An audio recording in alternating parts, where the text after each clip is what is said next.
Magandang araw po, welcome po sa aking channel, Log9 TV. Meron po tayong short video clip, isang mini mansion na may swimming pool.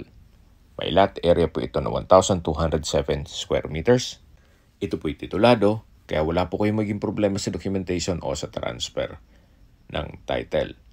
Ito pong bahay ay meron pong 7 bedrooms with toilet and bath, may powder room, prayer room, swimming pool, pavilion, at ang covered car garage ay kakasya po ang 8 sasakyan.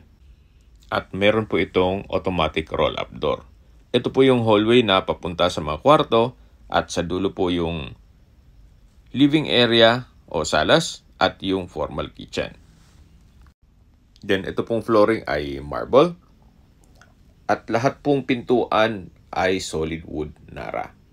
Binebenta po ito ni owner sa halagang 20 million pesos. Kung may mga katanungan po kayo, tawag lang po kayo sa aking numero.